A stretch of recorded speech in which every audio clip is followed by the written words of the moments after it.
Ele entrou no restaurante, acostumado a ser servido, a ser respeitado. Mas naquele dia, viu algo que mudou tudo. Uma simples garçonete, dançando alegremente com seu filho em uma cadeira de rodas. E naquele instante, seu coração foi profundamente tocado. Mal sabia ele que aquela jovem mulher guardava um segredo que transformaria suas vidas para sempre. O pôr do sol em São Paulo pintava o céu com tons alaranjados que se refletiam nas centenas de janelas espelhadas do edifício Atena, sede do Grupo Moreira. No último andar, Ricardo Moreira observava a cidade que ajudara a remodelar nos últimos 15 anos. Aos 45, seu rosto já exibia rugas de expressão mais profundas do que sua idade sugeria. Marcas do peso que carregava desde aquela noite chuvosa, 5 anos atrás. Sr. Moreira, os contratos da incorporação no Morumbi estão prontos para assinatura, interrompeu Márcia, sua assistente executiva há mais de uma década. Ricardo apenas assentiu, sem desviar o olhar da paisagem. Seus olhos fixavam um ponto inexistente no horizonte, como se pudesse enxergar além do presente, até aquela curva na estrada da Serra do Mar. E não se esqueça que hoje é a sessão com Adrá, Sampaio às 7. É a 3ª semana seguida que o senhor desmarca. Cancele, respondeu secamente. Felipe não vai falar hoje, assim como não falou nas últimas 200 consultas. Márcia suspirou, acostumada com esta resposta. Nenhum especialista, nem mesmo os trazidos da Suíça e dos Estados Unidos, havia conseguido romper o silêncio autoimposto do menino. Também liguei para o Fasano. Sua mesa está confirmada para as 8. O Fasano está fechado para reformas, corrigiu uma voz masculina. Carlos, seu motorista e segurança pessoal, havia acabado de entrar. Mandaram avisar que só reabrem na próxima semana. Ricardo fechou os olhos por um instante, contrariado com qualquer alteração em sua rotina meticulosamente planejada. Para onde, então? Perguntou com um suspiro impaciente. Há um lugar no caminho para casa? Casa mineira. Dizem que a comida é boa. Comida mineira. Ricardo ergueu uma sobrancelha, como se tivesse ouvido uma ofensa. Nos últimos anos, seu paladar se acostumara apenas ao requinte dos melhores restaurantes da cidade. É isso ou pizza no carro, chefe? Ricardo pegou o paletó e saiu sem responder. Sua forma habitual de encerrar conversas que não lhe interessavam. No elevador, pensou em Felipe, sozinho naquela mansão imensa cuja arquitetura premiada fora projetada para uma família feliz que não mais existia. Apenas os passos de Dona Celeste, a governanta, e o silêncio opressivo do menino. O tráfego da noite estava pior que o normal. O motorista desviou por ruas secundárias, até pararem em frente a um sobrado de fachada despretensiosa na Vila Madalena. A placa discreta, Casa Mineira, e o cheiro de comida caseira que vinha do interior não impressionaram Ricardo, que entrou com a expressão de quem faz um grande sacrifício, o ambiente interno.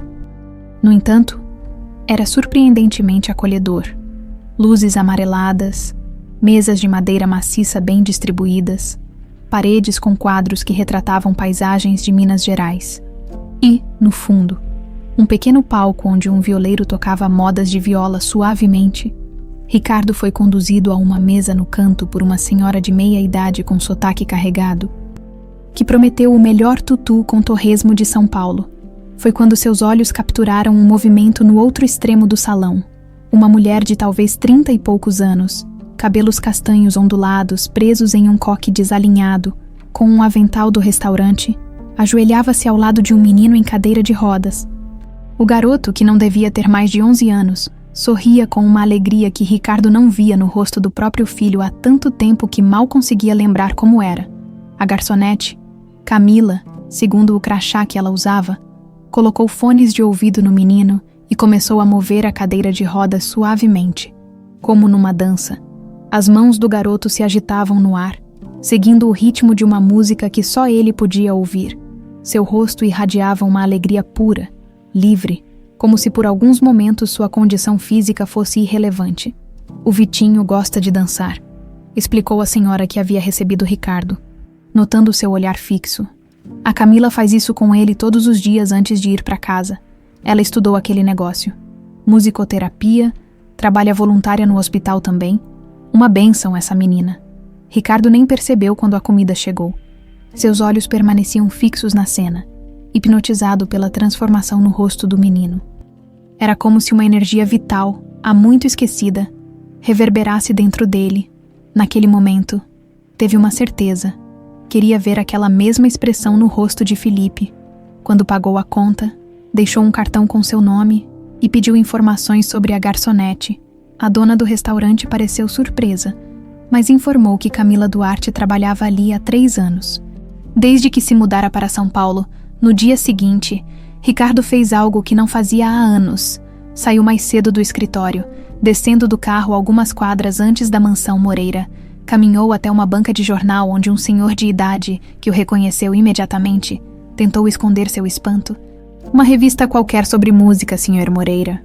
Não, quero informações sobre uma pessoa. Camila Duarte. Mora por aqui? Tem um filho cadeirante? O homem piscou algumas vezes, surpreso com o pedido direto. A Camila. Mora naquele conjunto habitacional na rua de trás? Batalha muito, coitada. O menino perdeu o movimento das pernas num acidente. Faz uns 5 anos, acidente de ônibus que matou o pai do garoto também. Ricardo assentiu, como se confirmasse informações que já possuía. E o tratamento do menino. Dizem que tem uma cirurgia que pode ajudar, mas custa uma fortuna. Ela faz bazar, vende bolo, de tudo um pouco para juntar dinheiro. Um anjo, aquela moça.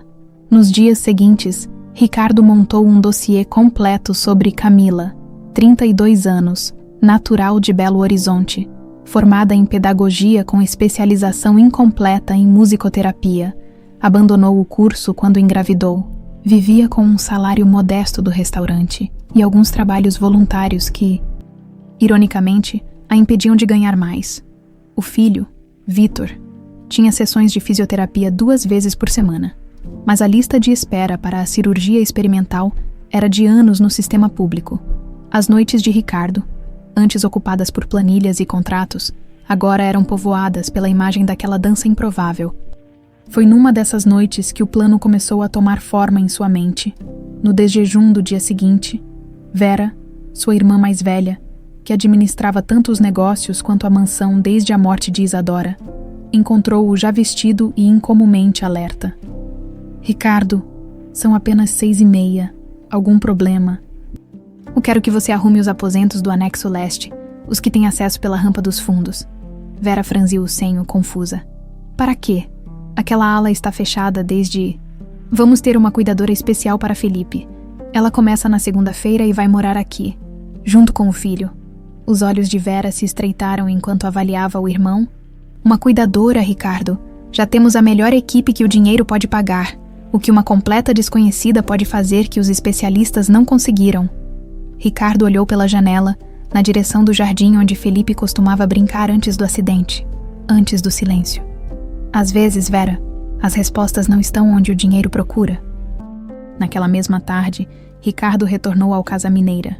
Camila o reconheceu do dia anterior e se aproximou com um sorriso educado, sem imaginar que sua vida estava prestes a mudar completamente.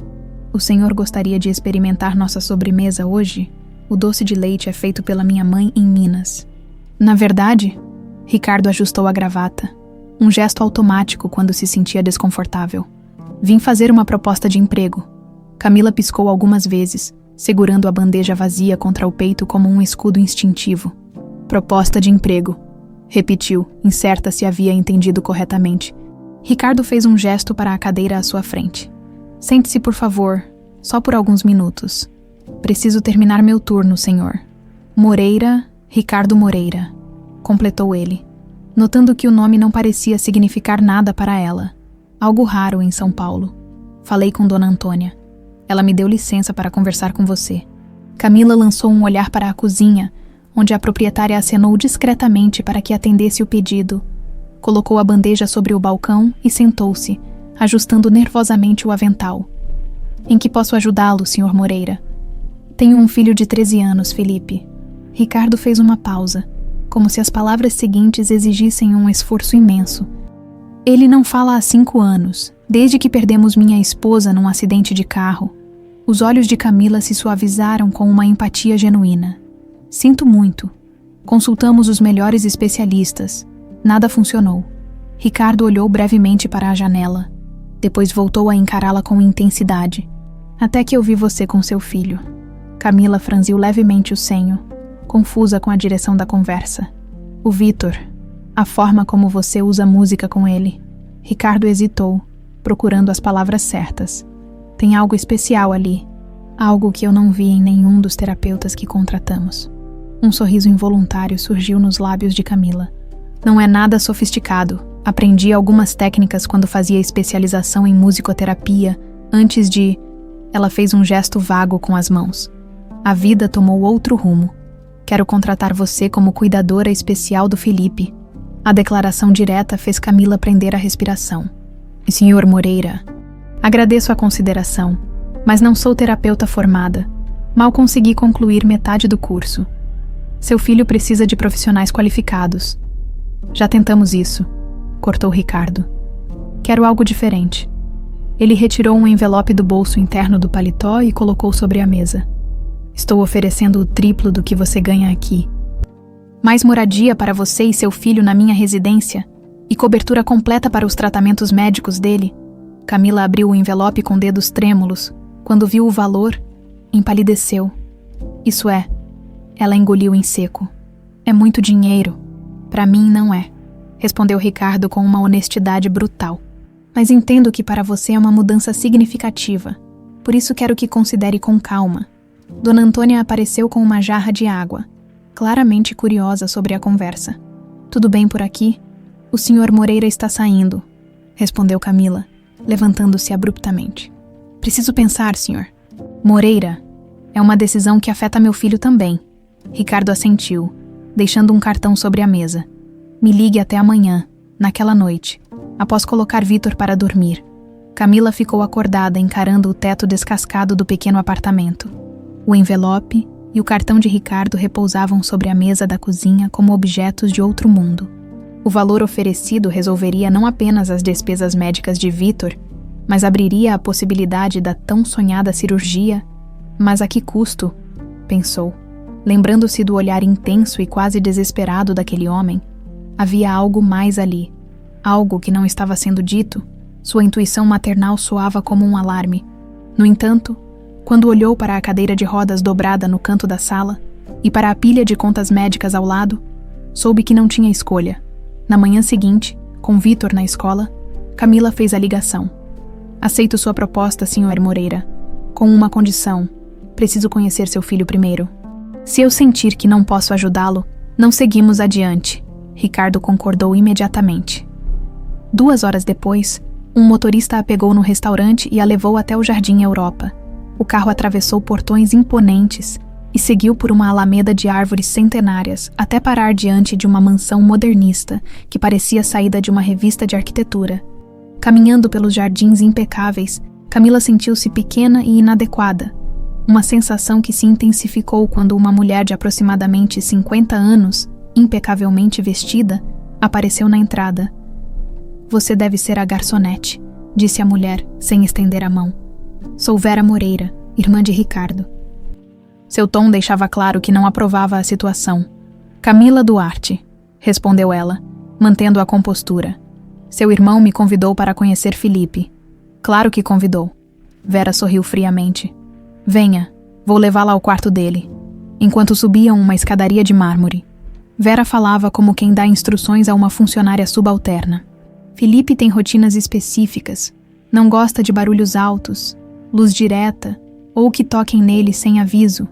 Os médicos suspeitam de algum espectro autista que se intensificou após o trauma.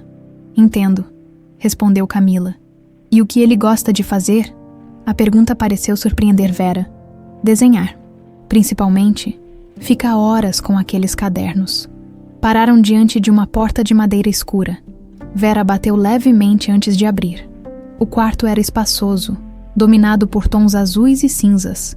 Sentado junto à janela, um menino magro de cabelos escuros desenhava concentrado. Nem mesmo ergueu o olhar quando entraram. Felipe, esta é Camila. Ela veio conversar com você. Nenhuma reação. Camila aproximou-se lentamente e ajoelhou-se a alguns passos de distância. Oi, Felipe. Posso ver o que você está desenhando? O menino continuou traçando linhas no papel, como se estivesse sozinho. Camila observou o desenho, uma casa na árvore detalhadamente ilustrada, com uma figura pequena sentada na entrada. Casa na árvore. Sempre quis ter uma.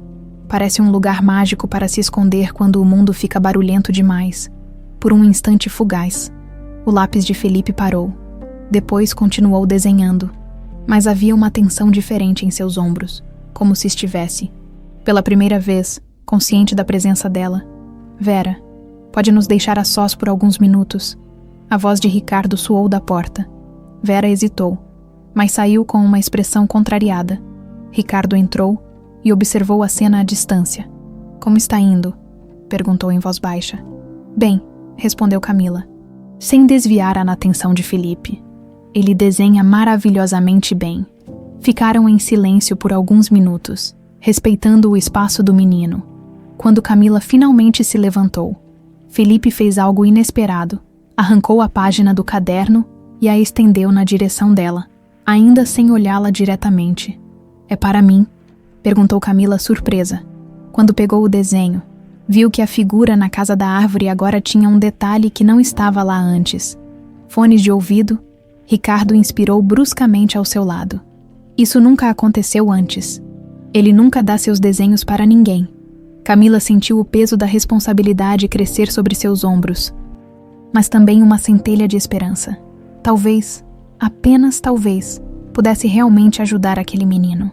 Na sala de estar, ela comunicou sua decisão a Ricardo. Aceito o trabalho, com uma condição adicional. Vitor precisa vir comigo. Ele estuda pela manhã, mas passará as tardes aqui. Felipe parece observador.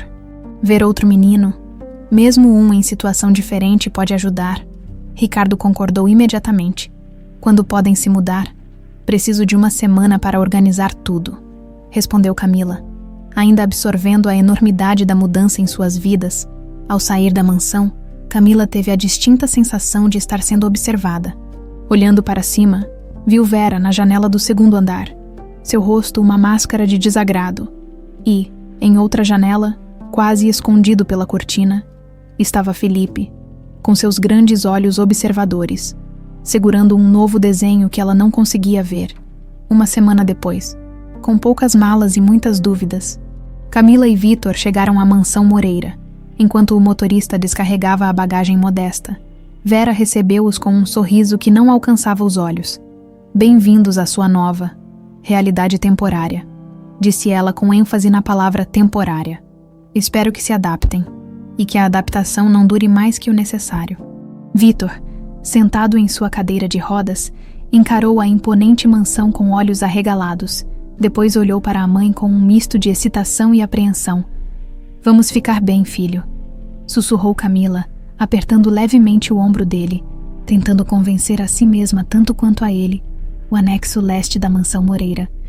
Conectado à casa principal por um corredor envidraçado, superou todas as expectativas de Camila. O que Ricardo chamara modestamente de aposentos era, na verdade, um pequeno apartamento com 2 quartos, sala de estar, cozinha equipada e um banheiro adaptado para Vitor.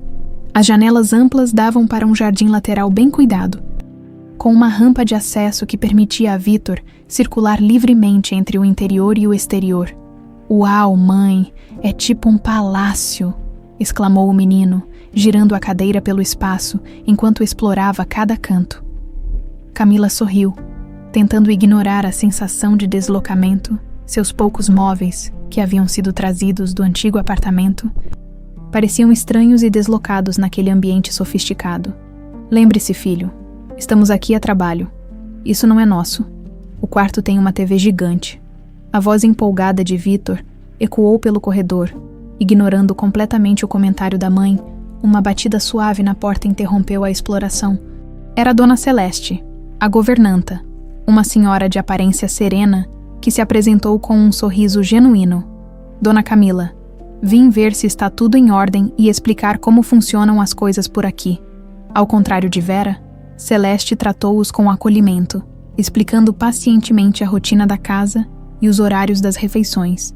Quando chegou a hora de falar sobre Felipe, porém, seu semblante ficou mais sério. O menino tem dias bons e dias ruins. Nos ruins, não sai do quarto nem para comer. Nos bons, fica pela casa, principalmente na biblioteca. Desenha muito. Nunca fala, claro, mas a gente já se acostumou. E a interação dele com outras crianças. Celeste suspirou. Não tem, minha filha. Desde o acidente, a dona Vera afastou os amiguinhos da escola. Dizia que perturbavam o Felipe. Depois, as visitas foram ficando mais raras. Até que pararam. Após a saída de Celeste, Camila organizou os pertences e preparou Vitor para o primeiro encontro oficial com Felipe.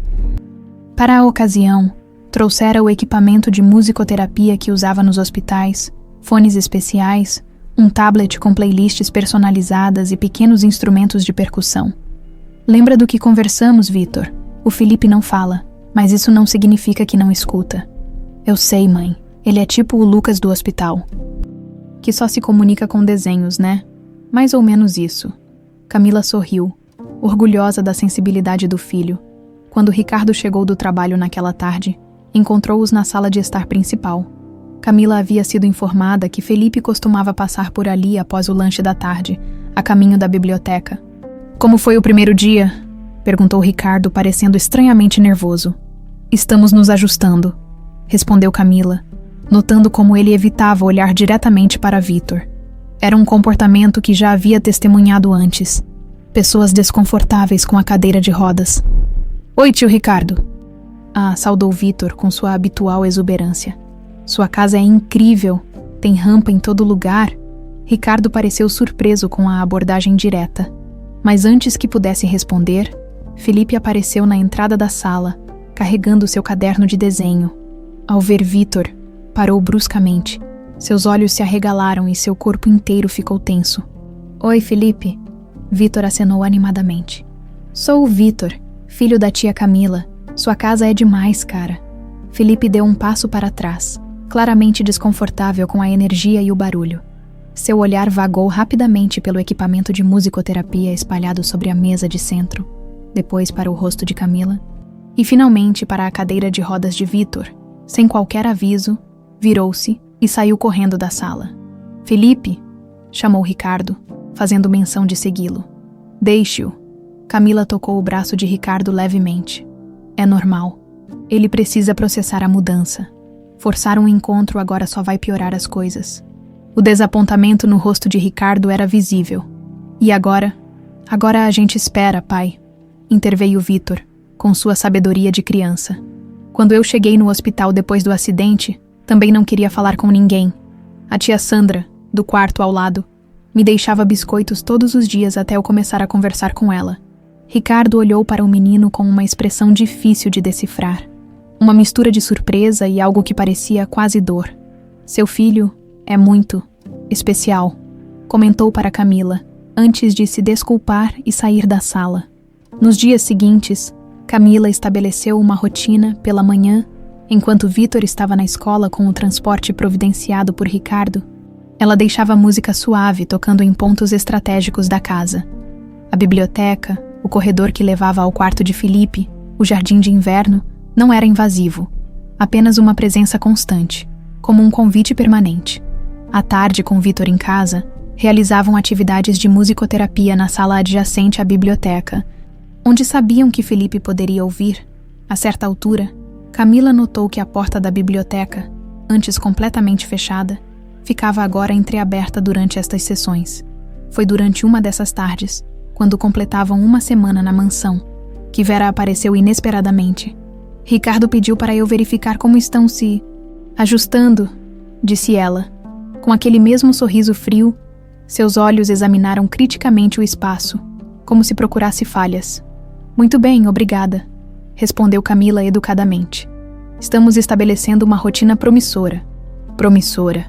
Vera riu sem humor. Não vi Felipe interagir com vocês uma única vez.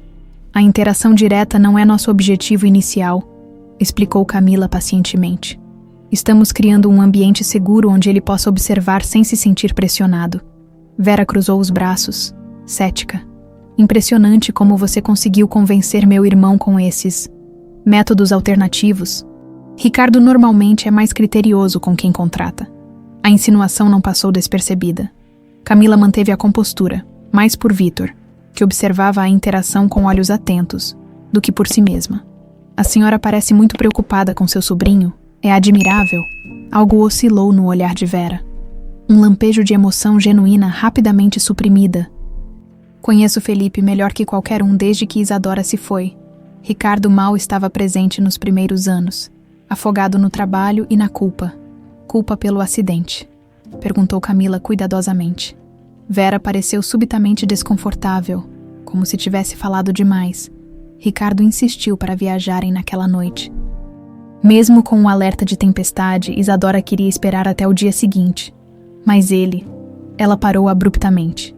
Bem, o passado é passado.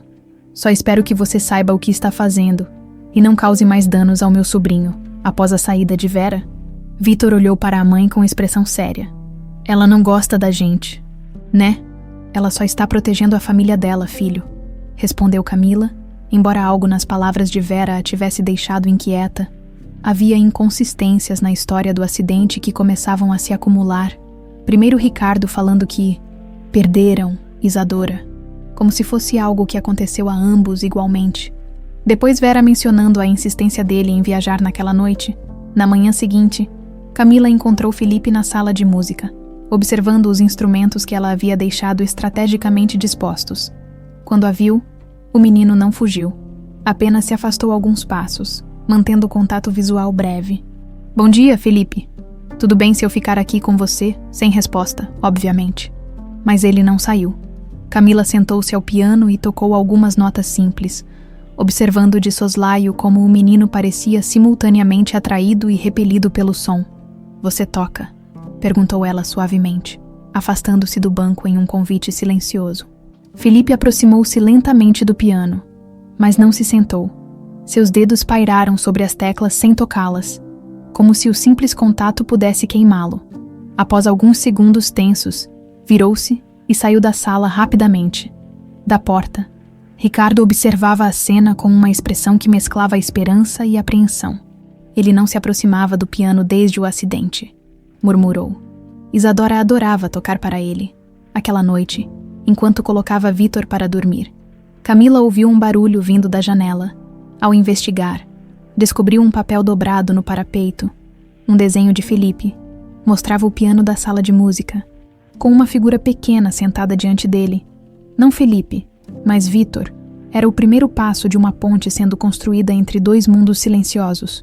O desenho de Felipe sobre Vítor ao piano tornou-se o ponto central da estratégia de Camila. Na manhã seguinte, ela levou Vítor até a sala de música, posicionando sua cadeira de rodas exatamente onde Felipe havia desenhado. O que a gente vai fazer aqui, mãe? Perguntou o menino, olhando curiosamente para o piano de cauda reluzente. Lembra quando você me disse que queria aprender música? Camila sorriu, ajustando a altura do banco. Vamos começar hoje. Por 2 horas, Camila ensinou ao filho as notas básicas e um exercício simples de 5 notas. Vítor, sempre entusiasmado com novos desafios, mergulhou na atividade com sua habitual determinação, o que ele não sabia. E Camila, sim, era que Felipe os observava pela fresta da porta entreaberta. Durante os dias seguintes, mantiveram essa rotina.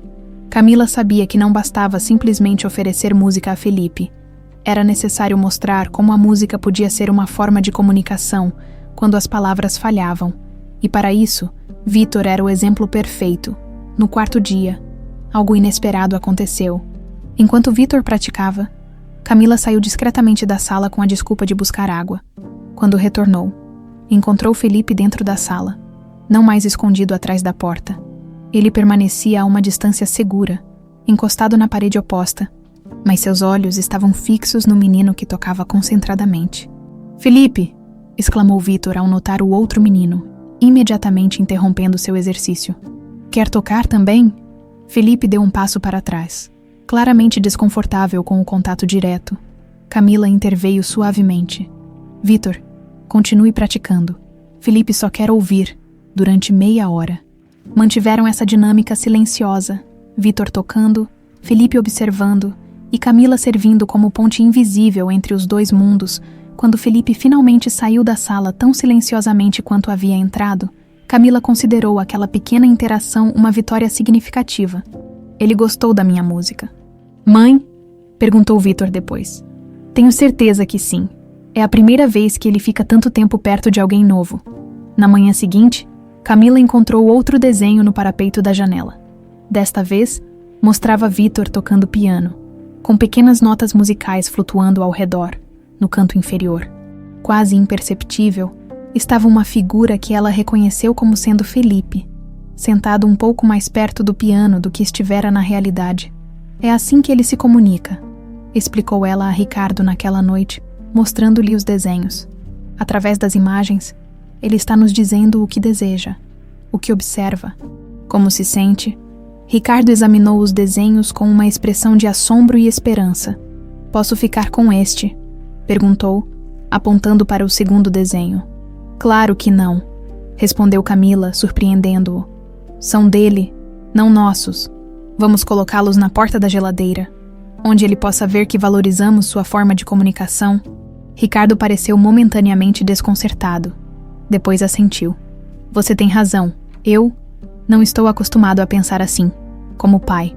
Camila arrependeu-se imediatamente das palavras diretas, mas Ricardo não pareceu ofendido. Sim, admitiu ele, com uma honestidade surpreendente. Terceirizei a paternidade para especialistas. Horários e relatórios. Funcionou para os negócios. Por que não funcionaria para um filho? Na semana seguinte, as sessões de piano continuaram. Felipe começou a entrar na sala regularmente, cada vez ficando um pouco mais tempo, um pouco mais perto. Numa quinta-feira chuvosa, quando completavam quase um mês na mansão. Vitor decidiu tomar a iniciativa. Você sabe tocar, Felipe? Perguntou diretamente, virando-se no banco. Minha mãe disse que sua mãe tocava para você. O rosto de Felipe ficou tenso. Seus olhos se abaixaram, para a surpresa de Camila, que observava disfarçadamente enquanto arrumava partituras. O menino retirou um bloco de desenho da mochila que sempre carregava e começou a desenhar freneticamente. Quando terminou, aproximou-se cautelosamente e entregou o papel a Vitor. O desenho mostrava um piano em chamas. Você não consegue tocar desde o acidente? Perguntou Vitor, com uma percepção que surpreendeu até Camila. Felipe assentiu quase imperceptivelmente. Eu também não conseguia fazer um monte de coisas depois do meu acidente, continuou Vitor, apontando para as próprias pernas. Mas aí aprendi outros jeitos. Olha isso. Com agilidade desenvolvida ao longo de anos de adaptação, Vitor tirou de sua mochila um pequeno quadro branco e uma caneta. Rapidamente, desenhou símbolos simplificados, uma mão em diferentes posições. Inventei essa linguagem quando fiquei no hospital. É tipo língua de sinais, só que mais fácil, explicou, fazendo alguns gestos com as mãos que correspondiam aos símbolos. Este significa sim, este é não, e este é quero ficar sozinho, por favor. Felipe estudou os símbolos com intensidade. Depois pegou o quadro branco com hesitação, para espanto de Camila. Ele reproduziu o sinal para sim com a própria mão. Legal, exclamou Vitor, genuinamente empolgado. Posso te ensinar mais sinais se você quiser. Daí a gente consegue conversar sem você precisar desenhar tudo. Pela primeira vez desde que chegaram à mansão, Camila viu um lampejo de algo novo no rosto de Felipe. Interesse. Foi uma mudança sutil.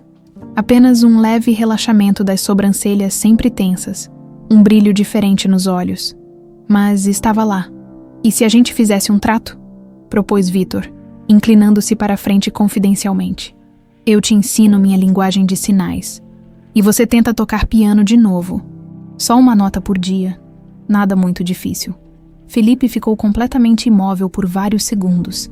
Então, lentamente, fez o sinal para sim, da porta da sala de música, sem que os meninos percebessem. Ricardo observava a cena com os olhos marejados. Camila notou sua presença e aproximou-se silenciosamente. Ele está se comunicando, sussurrou Ricardo, a voz embargada. Sim, está. E não fui eu quem conseguiu isso. Foi o Vitor. Como ele faz isso? Como ele consegue chegar onde nenhum adulto conseguiu? Camila sorriu suavemente. Porque o Vitor não vê o trauma ou o silêncio. Ele só vê outro menino. Naquela noite, enquanto Camila organizava suas anotações sobre o progresso de Felipe, Ouviu batidas na porta do anexo. Era Ricardo, segurando uma garrafa de vinho. Para celebrar, explicou ele, parecendo estranhamente tímido. Hoje foi um grande dia. Ela hesitou, consciente das complicações que poderiam surgir de momentos como aquele. Mas o brilho genuíno de gratidão nos olhos dele a convenceu. Entre. Vitor já está dormindo, sentados na pequena varanda do anexo, com a vista para o jardim iluminado apenas pela lua e algumas luzes decorativas. Compartilharam o vinho em um silêncio confortável. Como ele era? Perguntou Camila finalmente. Felipe, antes do acidente. Ricardo fechou os olhos por um momento, como se buscasse uma imagem distante. Falante, incrivelmente falante, e curioso sobre tudo. Fazia perguntas que nem eu nem Isadora sabíamos responder. Ele sorriu com a memória. Era musical como a mãe. Isadora tocava piano todas as noites para ele dormir. Depois do acidente, mandei fechar a sala de música. Não aguentava passar por lá e ouvir o silêncio. E agora? Perguntou Camila gentilmente. Agora, Ricardo olhou em direção à mansão, onde uma luz ainda brilhava no quarto de Felipe. Agora estou começando a ouvir as notas novamente. O momento foi interrompido pelo som do telefone de Camila. Ela se desculpou e atendeu, franzindo o senho ao ouvir a voz do outro lado. Eduardo, como conseguiu meu número? Ricardo tentou não demonstrar interesse, mas ficou visivelmente tenso ao perceber que era uma ligação pessoal. Sim, é verdade. Estamos morando temporariamente no Jardim Europa. Não posso conversar agora. Amanhã tenho que verificar. Quando desligou, encontrou Ricardo observando-a com uma expressão cuidadosamente neutra. Desculpe pela interrupção, disse ela. Era um amigo médico, aparentemente. Ele tem novidades sobre uma cirurgia experimental que pode ajudar o Vitor. Esse amigo tem nome? Perguntou Ricardo, tentando soar casual e falhando miseravelmente. Dori, Eduardo Menezes, neurologista. Nós temos história. Ricardo assentiu, levantando-se abruptamente. Bem, está ficando tarde. Obrigado pelo seu trabalho com Felipe. Está excedendo minhas expectativas? Enquanto o observava caminhar de volta à casa principal, Camila percebeu duas coisas. Primeiro, que Ricardo Moreira estava claramente com ciúmes, o que complicava significativamente sua situação profissional. E segundo, que o retorno inesperado de Eduardo à sua vida, especialmente agora, não podia ser mera coincidência. Dentro da mansão, escondida nas sombras da biblioteca, Vera observava o anexo com olhos calculistas, o telefone ainda na mão depois de ter feito uma ligação muito específica para um velho conhecido da família Moreira. O café em frente ao Hospital Sírio-Libanês tinha mesas ao ar livre protegidas por guarda-sóis brancos. Camila escolheu uma das mais afastadas, verificando o relógio pela terceira vez em 5 minutos. Eduardo sempre se atrasava, um hábito que no passado achava charmoso, mas que agora apenas a irritava. Camila Duarte. A voz grave e familiar fez com que ela se virasse, mais linda do que me lembrava. Eduardo Menezes aparentava seus 38 anos com a confiança de quem sabe seu valor. O jaleco branco sobre a camisa social, o estetoscópio displicentemente pendurado no pescoço e o crachá do hospital compunham a imagem do médico bem-sucedido que ele sempre ambicionara ser. Olá, Eduardo, respondeu ela, oferecendo um aperto de mão que ele transformou em um beijo no rosto, aproximando-se mais do que o necessário. 6 anos, e você só tem um olá para me oferecer. Ele sorriu, sentando-se à sua frente. Quase não acreditei quando vi o nome do Vitor na lista de pacientes com a síndrome de Hoffmann. Como você conseguiu meu número? Camila foi direta, ignorando a tentativa de intimidade. O Hospital Santa Cecília me passou quando pedi os registros do Vitor, respondeu Eduardo, pedindo um expresso ao garçom que se aproximou. Eles ficaram empolgados quando mencionei o programa piloto. Camila sentiu uma mistura de esperança e desconfiança. Que programa piloto é esse do que você está falando? Estou liderando uma pesquisa sobre regeneração neural em pacientes com a síndrome de Hoffmann, explicou ele, seu rosto assumindo a expressão profissional que ela conhecia bem.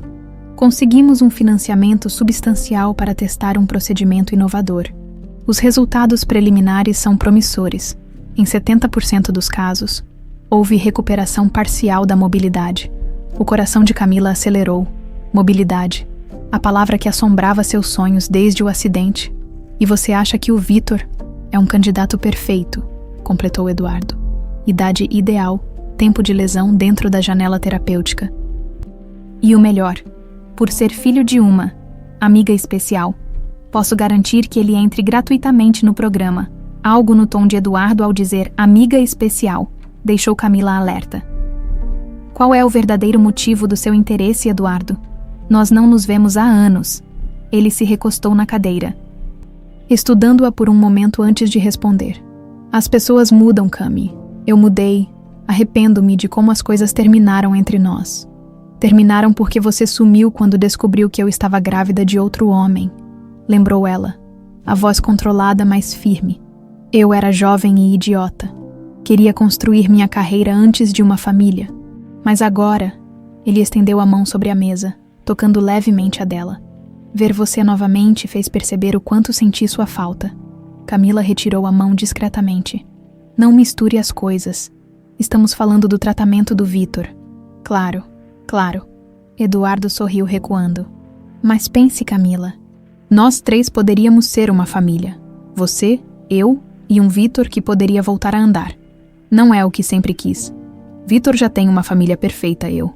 Camila respondeu secamente, sentindo-se manipulada. Quanto ao tratamento, vou precisar de mais informações.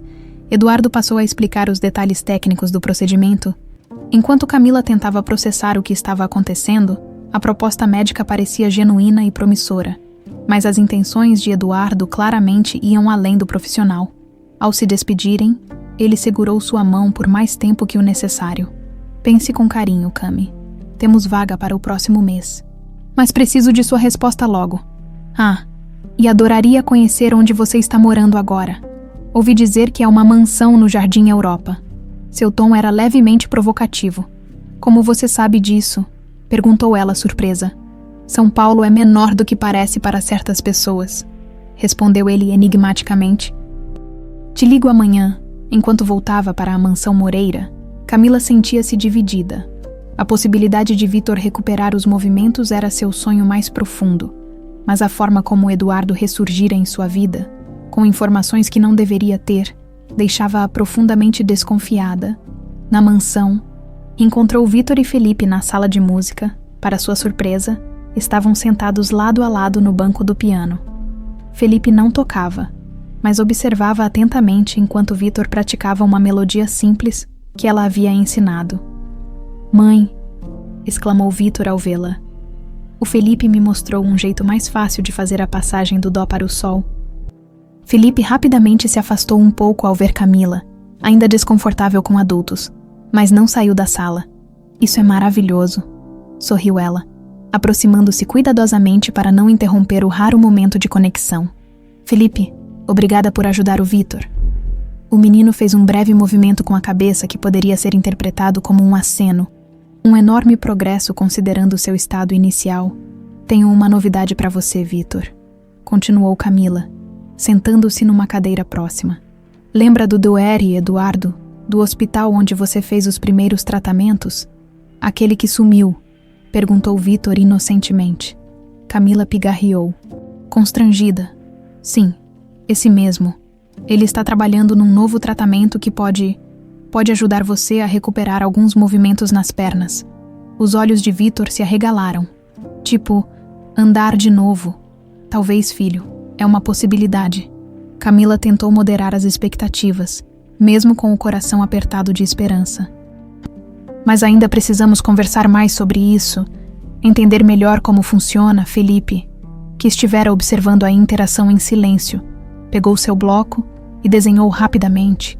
Mostrou o desenho a Vitor, uma figura em uma cadeira de rodas parcialmente apagada, com linhas tracejadas indicando pernas em movimento. É isso mesmo, Felipe, exclamou Vitor excitado. Eu poderia andar de novo. A gente poderia correr juntos.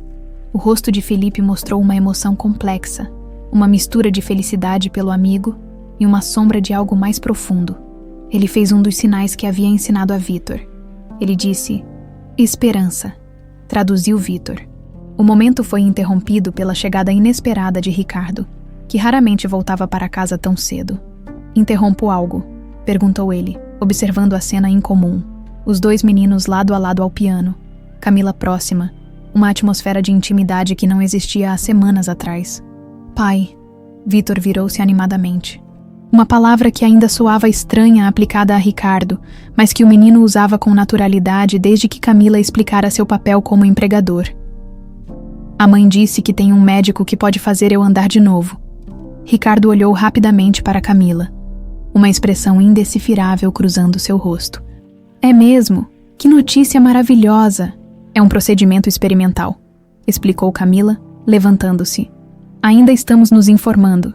Bem, se houver algo que eu possa fazer para ajudar, ofereceu Ricardo, seu olhar intenso encontrando o de Camila. Obrigada, mas o Dr. Menezes ofereceu incluir Vitor no programa gratuitamente. Dr. Menezes? Ricardo franziu o senho.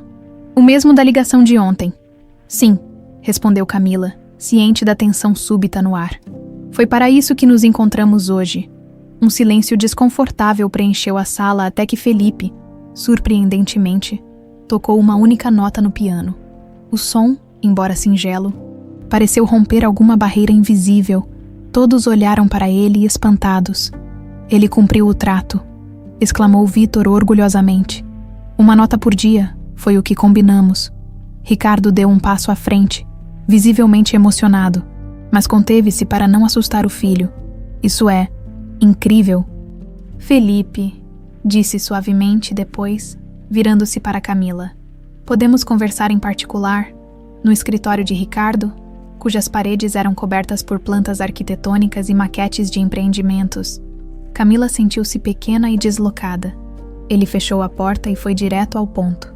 Quero pagar pelo tratamento do Vitor. Como? Camila piscou, surpresa. Mas Eduardo disse que a vaga é gratuita. Gratuita com que condições? Ricardo a interrompeu, seu tom revelando mais do que pretendia. Eu vi como ele olhava para você no hospital. Vi como você reagiu à ligação dele. A história entre vocês. Camila cruzou os braços. Defensivamente. Isso não é da sua conta, Ricardo. Se afeta Felipe. É da minha conta, rebateu ele aproximando-se. Pela primeira vez em 5 anos, meu filho tocou piano, tocou uma nota. Uma única nota que vale mais que qualquer empreendimento que já construí, e isso aconteceu por causa de você e Vitor? Camila sentiu o peso daquelas palavras, da responsabilidade que elas carregavam. Eduardo é parte do meu passado, admitiu finalmente. Um passado complicado. Mas se ele pode ajudar Vitor, deixe-me pagar pelo tratamento, insistiu Ricardo. Sem condições, sem amarras emocionais, sem dever favores a ninguém do seu passado. Apenas, deixe-me fazer isso por vocês. O vocês pairou no ar entre eles, carregado de significados não ditos. Camila sabia que deveria manter limites claros, que misturar o profissional com o pessoal seria perigoso, especialmente com Felipe finalmente progredindo. Mas o olhar de Ricardo continha algo que ela não esperava. Vulnerabilidade genuína. Vou pensar nisso, respondeu finalmente. Mas preciso conversar com Eduardo primeiro, entender melhor esse tratamento. No corredor, a apenas alguns metros dali, Vera ouvia a conversa com expressão sombria. O retorno de Eduardo Menezes à vida de Camila havia sido calculado. Uma intervenção planejada para afastá-la de Ricardo e, consequentemente, de Felipe. Mas o plano estava tomando um rumo inesperado. Pegando o telefone, discou rapidamente. Eduardo, é Vera Moreira. Precisamos acelerar as coisas. Meu irmão está se envolvendo mais do que deveria. As nuvens pesadas que se acumulavam sobre São Paulo anunciavam a tempestade que viria. Camila verificou as previsões no celular, enquanto preparava Vitor para dormir. A cidade inteira estava sob alerta meteorológico para aquela noite. Vai ter trovão, mãe? Perguntou Vitor, puxando o cobertor até o queixo. Desde o acidente, tempestades o deixavam nervoso. Provavelmente, respondeu ela, afagando seus cabelos. Mas estamos seguros aqui. Esta casa é mais forte que o nosso apartamento antigo. Após certificar-se que o filho estava adormecido, Camila saiu para a pequena varanda do anexo. O vento já soprava com força, balançando as copas das árvores do jardim. Na casa principal, viu Ricardo em seu escritório, debruçado sobre papéis, a silhueta recortada contra a luz amarelada. Por um momento, seus olhos se encontraram através da distância, e ele acenou discretamente. Nos 2 dias desde a proposta de pagar pelo tratamento de Vítor, Ricardo havia sido escrupulosamente profissional, dando a ela o espaço necessário para pensar. Eduardo, por outro lado, ligava constantemente, pressionando por uma resposta sobre a cirurgia e tentando marcar um novo encontro. Um relâmpago cortou o céu, seguido de um trovão que fez tremer as janelas. Camila entrou rapidamente, verificando Vítor, que felizmente continuava dormindo. Foi quando percebeu que havia esquecido suas anotações na sala de música. Normalmente esperaria até o dia seguinte, mas ali estavam registros importantes do progresso de Felipe, que precisava revisar antes da reunião com Ricardo pela manhã. Agarrando um casaco, ela se apressou pelo corredor envidraçado que conectava o anexo à casa principal. A mansão estava silenciosa. Ricardo provavelmente já havia se recolhido. E Vera passava a noite na cobertura que mantinha no centro da cidade. Apenas algumas luzes de segurança iluminavam o caminho até a sala de música. Ao passar pela biblioteca, notou uma luz fraca vindo de dentro. Provavelmente Felipe, pensou. O menino às vezes ficava até tarde lendo ou desenhando. Decidiu não perturbá-lo e seguiu em frente na sala de música. Encontrou seus cadernos exatamente onde os havia deixado, enquanto os recolhia. Outro relâmpago iluminou o cômodo, seguido por um trovão ensurdecedor. As luzes piscaram 1, 2 vezes, e então se apagaram completamente. Droga, murmurou Camila no escuro. Usando a lanterna do celular, tentou orientar-se de volta ao corredor. No caminho, ouviu um barulho vindo da biblioteca. Algo caindo, seguido por um som que parecia quase um soluço abafado. Preocupada que fosse Felipe assustado pela tempestade, aproximou-se cautelosamente. Felipe chamou suavemente da porta entreaberta. Está tudo bem, sou eu, Camila. Não houve resposta. Apenas o som da chuva violenta golpeando as janelas, empurrando a porta lentamente. Camila iluminou o interior com a lanterna. A biblioteca estava vazia, mas uma escada de biblioteca havia tombado no chão. Vários livros espalhados ao seu redor. Ao se aproximar para arrumar a bagunça, notou algo estranho. Uma seção da estante estava ligeiramente desalinhada, como se tivesse sido movida. Curiosa, Camila direcionou a luz para aquele ponto e percebeu que não era uma estante comum. Havia uma porta atrás dela, agora levemente entreaberta. Uma sala secreta, pensou, lembrando-se dos comentários de Celeste sobre como Vera mantinha certas áreas da casa trancadas. A curiosidade venceu a prudência. Afinal, entender melhor os segredos da família poderia ajudá-la a conectar com Felipe. Empurrando a porta disfarçada, Camila encontrou um pequeno escritório privativo. A luz da lanterna revelou paredes forradas de documentos financeiros, fotos familiares antigas e uma escrivaninha de carvalho maciço. Sobre ela, como se alguém tivesse deixado às pressas, estava um livro encadernado em couro desbotado. Camila aproximou-se hesitante. Na capa, em letras douradas quase apagadas pelo tempo, Isadora. Era um diário, o diário da esposa falecida de Ricardo. Ela sabia que deveria sair, que aquilo era invasão de privacidade. Mas algo a compelia a olhar.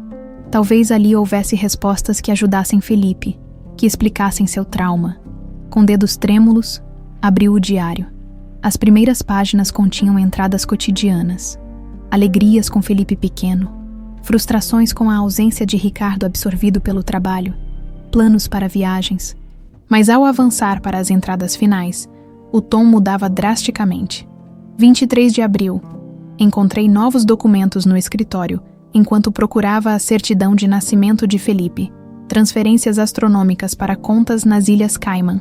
Todas assinadas por Vera, mas usando a procuração de Ricardo. Confrontei-a hoje. Negou tudo. Disse que eram investimentos legítimos. Não acredito. 30 de abril. Contratei um investigador particular sem que Ricardo saiba. Preciso de provas concretas antes de envolvê-lo. Vera tem manipulado os negócios por anos. Se estiver certa, milhões foram desviados. A última entrada fez Camila congelar. 5 de maio, o investigador entregou o relatório. É pior do que imaginei. Vera não apenas desviou dinheiro, mas falsificou documentos para esconder a verdadeira herança de Paulo. O testamento do pai deles foi adulterado. Vou confrontar Ricardo amanhã. Após retornarmos da viagem ao litoral, não posso mais guardar esse segredo. A data era de exatamente 5 anos atrás. O dia anterior ao acidente, o som de passos no corredor fez Camila fechar o diário rapidamente. Olhou em volta, desesperada, sabendo que seria impossível explicar sua presença ali.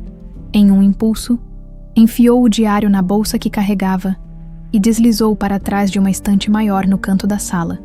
Os passos se aproximaram, e ela ouviu a voz de Vera. Maldita tempestade, onde coloquei aquelas chaves?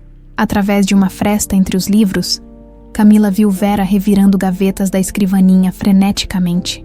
De repente, a mulher parou, olhando para o espaço vazio onde o diário estivera. Seu rosto empalideceu. Não, murmurou Vera, pânico genuíno em sua voz. Não pode ser. Uma nova série de trovões sacudiu a casa, fazendo-a tremer até os alicerces. Vera olhou em volta nervosamente. Depois saiu às pressas do escritório secreto, fechando a porta disfarçada atrás de si. Camila esperou alguns minutos, o coração batendo descompassado. Antes de sair de seu esconderijo, precisava sair dali imediatamente. Esgueirou-se para fora do escritório secreto, certificando-se de deixar a estante exatamente como a encontrara, na biblioteca escura. Orientou-se pela luz fraca da lanterna do celular até a porta. Foi quando o telefone vibrou em sua mão. Uma mensagem de Eduardo. Precisamos conversar. Descobri algo sobre o caso de Vitor, urgente. Antes que pudesse reagir, uma nova mensagem chegou. Estou no hospital. Vitor teve uma crise respiratória. Sequer conseguiram avisar você com o temporal. O chão pareceu desaparecer sob os pés de Camila. Vitor estava no hospital.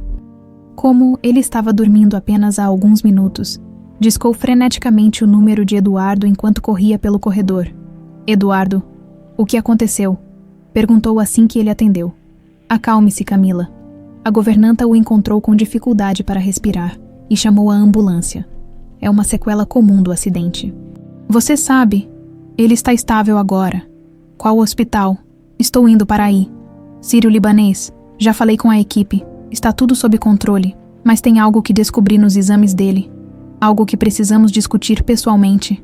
Camila desligou, paralisada pelo pânico e indecisão. Precisava chegar ao hospital imediatamente.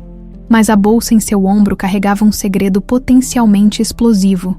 O diário de Isadora continha revelações que poderiam destruir a família Moreira. A mesma família de quem seu filho agora dependia para um tratamento que poderia mudar sua vida. Camila. A voz de Ricardo soou atrás dela. Fazendo-a saltar de susto, ele segurava uma lanterna mais potente. Estava procurando por você. Celeste levou Vitor ao hospital. Já pedi ao motorista para nos levar, mesmo com a tempestade. Você sabe? Perguntou ela, a voz trêmula. Celeste me ligou assim que a ambulância chegou. Felipe ouviu Vitor chamando e a alertou. Foi ele quem salvou seu filho, Camila. Lágrimas de gratidão e medo misturaram-se nos olhos de Camila. Em meio ao caos da noite, uma certeza cristalizou-se. Nada era o que parecia na mansão Moreira. Nem o acidente que matara Isadora, nem o silêncio de Felipe, nem o papel de Vera como protetora dedicada da família. O carro aguardava na entrada, faróis cortando a cortina de chuva, enquanto Ricardo a guiava pelo braço. Camila sentiu o peso do diário em sua bolsa como um segredo que queimava para ser revelado. Mas agora, seu único pensamento era Vitor. No carro, enquanto atravessavam a cidade castigada pela tempestade, Ricardo segurou sua mão num gesto de conforto. A intimidade do momento contrastava brutalmente com as revelações recém-descobertas. Ele vai ficar bem, assegurou Ricardo. Prometo. Camila assentiu silenciosamente, sabendo que, após esta noite, nada seria como antes em sua mente. Uma frase do diário ecoava. Paulo. A verdadeira herança de Paulo. Quem era Paulo Moreira? E que segredo sobre ele Vera estava tão desesperada para esconder? Os corredores assépticos do hospital sírio-libanês pareciam intermináveis, enquanto Camila e Ricardo seguiam uma enfermeira até o setor pediátrico. A tempestade continuava castigando a cidade. Visível através das amplas janelas do corredor, Vitor estava em um quarto privativo, Cortesia de Ricardo, que havia acionado seus contatos assim que receberam a notícia, o menino dormia serenamente, conectado a um monitor cardíaco e com uma máscara de oxigênio ao lado da cama. Surpreendentemente, estava Eduardo, verificando o prontuário. Camila.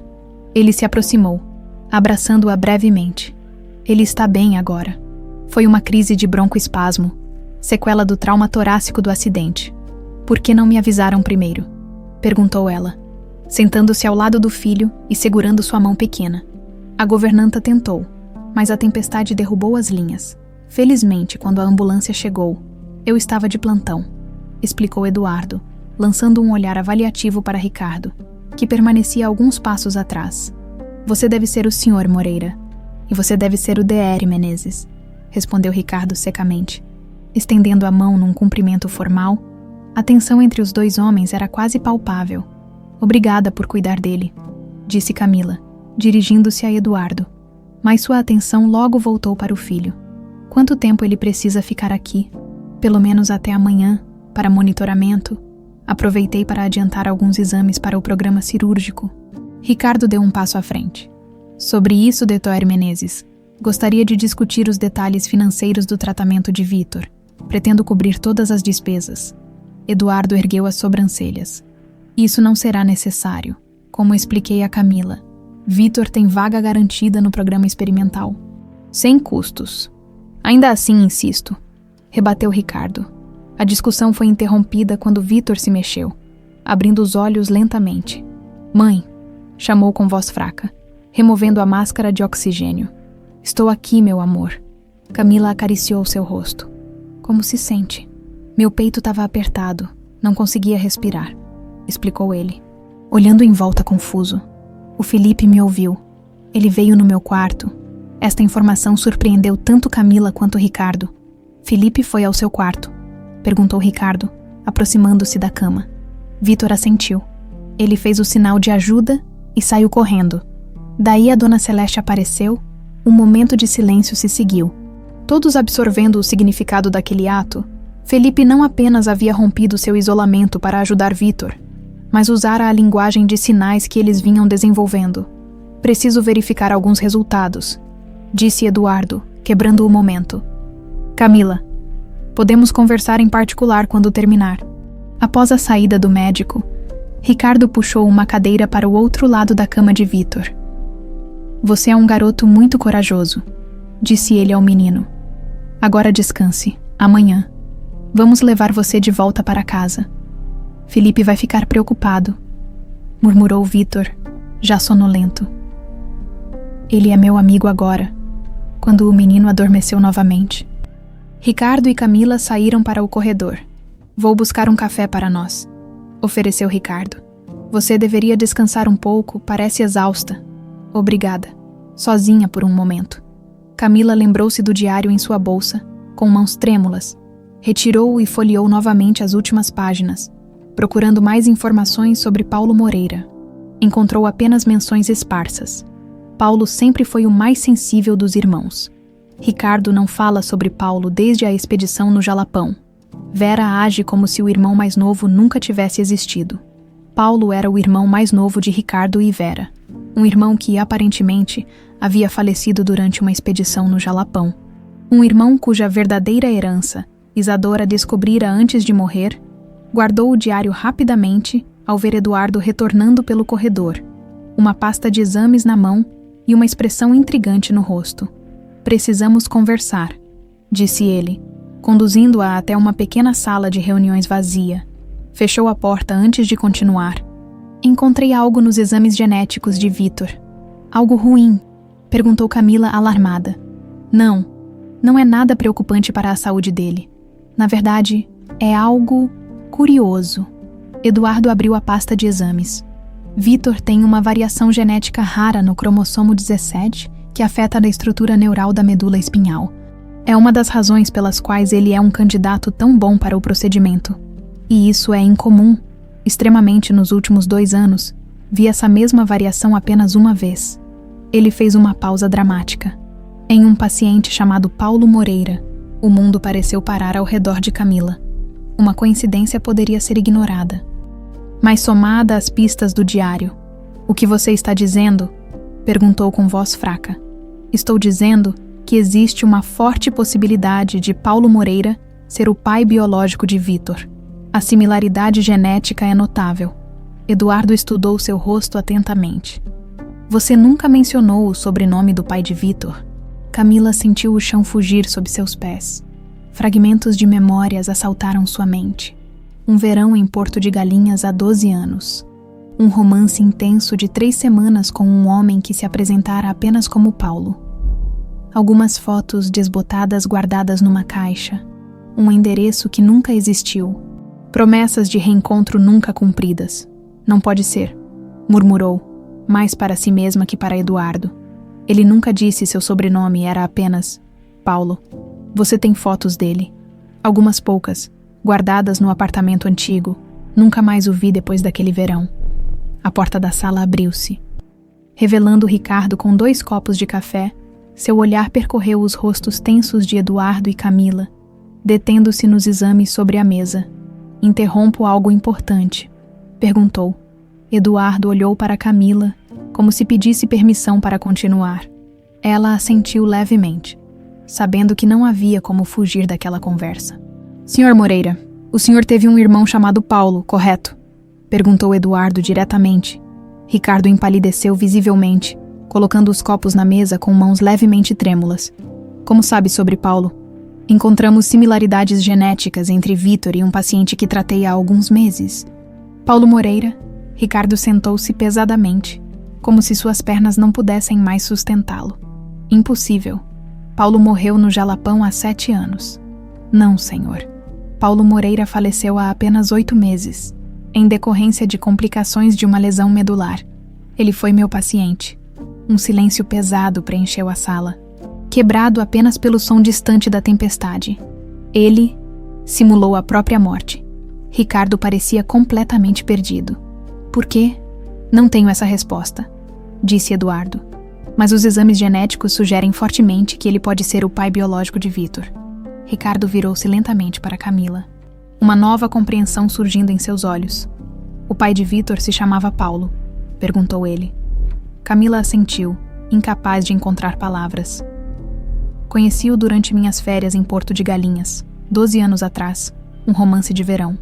Ele disse que voltaria, mas nunca mais tive notícias. Ela respirou fundo. Nunca imaginei. Ele nunca mencionou o sobrenome. Nunca falou sobre família em São Paulo. Ricardo cobriu o rosto com as mãos por um momento, assimilando a revelação. Paulo sempre foi o rebelde da família.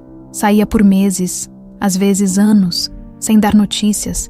Quando recebemos a notícia de sua morte no Jalapão, ele pausou. Vera identificou o corpo. Eu estava na Europa, fechando negócios. Um corpo que não era dele, concluiu Eduardo. Precisamos de um teste de DNA, disse Ricardo, recuperando parte de sua compostura. Para confirmar, 2 horas e uma coleta de amostra bucal de Vítor depois, o resultado preliminar chegou. 99,8% de probabilidade de parentesco direto com Ricardo Moreira. Vítor não era apenas filho de Paulo. Era sobrinho de Ricardo e Felipe. No quarto, enquanto Vítor continuava dormindo, Ricardo observava o menino com novos olhos. Ele tem o sorriso de Paulo, comentou baixinho. Como não percebi antes. Você não estava procurando por isso, respondeu Camila, exausta emocionalmente. Ricardo passou a mão pelos cabelos, um gesto que ela agora reconhecia como característico nos momentos de tensão. O que diremos a ele? A verdade, que seu pai era um homem maravilhoso que nunca soube que tinha um filho, mas que agora, de alguma forma, ele encontrou sua família, do lado de fora do hospital, sob a proteção de um guarda-chuva. Vera Moreira observava a janela iluminada do quarto onde Vítor estava. Seu telefonema para Eduardo havia funcionado, mas os resultados estavam tomando um rumo inesperado. O plano para afastar Camila e Vítor da vida de Ricardo e Felipe estava desmoronando com a revelação do parentesco. O celular vibrou em sua mão. Uma mensagem da governanta. A biblioteca foi violada. O diário sumiu. Vera sentiu um calafrio que não tinha nada a ver com a chuva.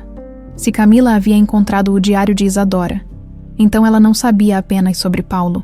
Sabia também sobre o desvio de dinheiro, sobre o testamento falsificado e, possivelmente, sobre a verdade por trás do acidente que matara a cunhada. Com dedos trêmulos, discou um número que raramente usava. Alberto, é Vera. Precisamos implementar o plano de contingência. Imediatamente, Vitor recebeu alta na manhã seguinte, quando a tempestade já havia se dissipado. Deixando apenas céu nublado e ruas molhadas, durante o trajeto de volta à mansão, o menino dormitava no banco traseiro, exausto pelo episódio da noite anterior. Camila observava a paisagem pela janela, tentando processar as revelações das últimas horas. Você está muito quieta, comentou Ricardo. Sentado ao seu lado. Estou tentando entender como contar ao Vitor, respondeu ela. E como isso muda tudo. Muda muitas coisas, concordou Ricardo. Mas não muda o essencial. Ele é seu filho, sempre será. O motorista estacionou sob a marquise da entrada principal, onde Celeste os aguardava ansiosamente. Graças a Deus vocês voltaram, exclamou a governanta, ajudando com a cadeira de rodas. Felipe passou a noite toda acordado desenhando. Só dormiu quando liguei dizendo que o menino estava bem. A menção a Felipe trouxe um novo nível de complexidade à situação. Os meninos, que haviam desenvolvido uma amizade inesperada, agora eram primos de sangue. No hall de entrada, Vera os aguardava com uma expressão cuidadosamente composta. Que alívio que o pequeno está bem, disse ela, sem se aproximar muito. Ricardo, precisamos conversar sobre aquele assunto pendente na incorporadora. Pode esperar, Vera. Vitor precisa descansar. E temos assuntos mais importantes para discutir. Uma sombra de irritação passou pelo rosto de Vera. É urgente. O conselho está esperando nossa posição. Mais tarde, cortou Ricardo, com um tom que não admitia discussão. Enquanto Celeste ajudava a acomodar Vitor no quarto, Camila notou a tensão crescente entre os irmãos. A bolsa com o diário de Isadora pesava em seu ombro como uma bomba-relógio. Vou estar no anexo se precisarem de mim, disse ela. Vitor deve dormir algumas horas. Camila aproveitou a oportunidade para esconder o diário dentro de uma caixa de sapatos no fundo do armário. Precisava de tempo para decidir como usar aquela informação. Os documentos financeiros mencionados por Isadora poderiam estar na sala secreta da biblioteca. Mas após a descoberta do desaparecimento do diário, Vera certamente teria aumentado a segurança. Depois de um banho rápido, Camila foi verificar Vitor, que dormia profundamente, ao passar pelo quarto de Felipe. Hesitou e bateu levemente na porta. Não houve resposta, mas a porta estava entreaberta. Dentro, encontrou o menino adormecido sobre seus cadernos de desenho, claramente exausto pela noite de vigília. Com cuidado para não acordá-lo, Camila ajeitou um cobertor sobre seus ombros. Foi quando notou os desenhos espalhados. Dezenas de esboços de Vitor, alguns em sua cadeira de rodas, outros, surpreendentemente, em pé, andando, correndo. Em um dos desenhos, Felipe e Vitor corriam juntos por um campo, de mãos dadas. Lágrimas embaçaram sua visão. Felipe, em seu silêncio, havia compreendido e aceitado a possibilidade de cura de Vitor antes mesmo que os adultos processassem a situação. Ao sair do quarto, Camila encontrou Ricardo no corredor. Ele está bem? Perguntou ele. Dormindo, passou a noite toda desenhando Vitor. Ricardo assentiu, um leve sorriso nos lábios. Sempre soube que meu filho era observador. Só não imaginei que seria capaz de tanto. Amor. A palavra pairou entre eles, carregada de significado. Não apenas o amor fraterno que Felipe demonstrava por seu primo recém-descoberto, mas algo mais. Algo que crescia silenciosamente entre Camila e Ricardo. Quando vamos contar a eles? Perguntou ela. Hoje à noite, se você concordar, uma reunião familiar, nossa primeira, respondeu ele, a voz ligeiramente embargada pela emoção. E Vera? A expressão de Ricardo endureceu. Vera terá que aceitar. Vitor é um Moreira, filho legítimo de Paulo. Tem direito a seu lugar nesta família. Satisfeita com a resposta, Camila dirigiu-se ao anexo para descansar, sem perceber a figura de Vera observando-os do final do corredor. O rosto contorcido numa máscara de fúria silenciosa. Algumas horas depois, Camila acordou com um cheiro de fumaça. Inicialmente pensou ser imaginação, mas logo o odor tornou-se mais forte, acompanhado por um alarme distante. Correu para a janela e viu fumaça saindo de uma das alas da mansão principal, a ala da biblioteca. Seu primeiro pensamento foi: Vitor. O menino estava na casa principal, recuperando-se no quarto próximo ao de Felipe. Sem pensar duas vezes, Camila correu pelo corredor envidraçado, agora parcialmente coberto por fumaça. Dentro da mansão, o caos se instalara. Funcionários corriam com extintores. Enquanto a governanta tentava organizar a evacuação, "Celeste, onde estão os meninos?" gritou Camila, tossindo com a fumaça que se espalhava rapidamente. "Felipe está com Ricardo no jardim. Achei que Vitor estivesse com você." O coração de Camila gelou, lutando contra a fumaça cada vez mais densa. Dirigiu-se ao quarto onde deixara o filho. Estava vazio. "Vitor!" chamou desesperada, verificando os quartos vizinhos. Foi quando ouviu o som. Fraco, quase inaudível sob o barulho dos alarmes. Uma tosse infantil vinda da direção da biblioteca em chamas. Sem hesitar, Camila correu em direção ao perigo. No corredor principal, encontrou Ricardo voltando para dentro da casa. "Camila, o que está fazendo? Temos que evacuar. Vitor está lá dentro." Ouviu-o tossir. Juntos, eles se aproximaram da ala da biblioteca, onde as chamas já consumiam parte do corredor. A fumaça era quase impenetrável, mas Camila tinha certeza do que ouvira. "Vitor!" chamou novamente para a surpresa de ambos. Não foi a voz de Vitor que respondeu. "Ah, ajuda!" Uma voz rouca, desacostumada a ser usada, soou fracamente por trás de uma porta fechada. "Meu Deus, é Felipe!" exclamou Ricardo, reconhecendo a voz do filho que não falava há 5 anos, guiados pela voz.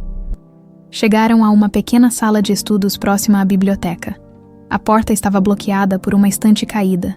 Juntos, conseguiram empurrá-la o suficiente para abrir uma fresta.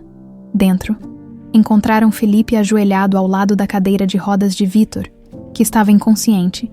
A enfermeira que deveria cuidar dele caída no chão também desacordada.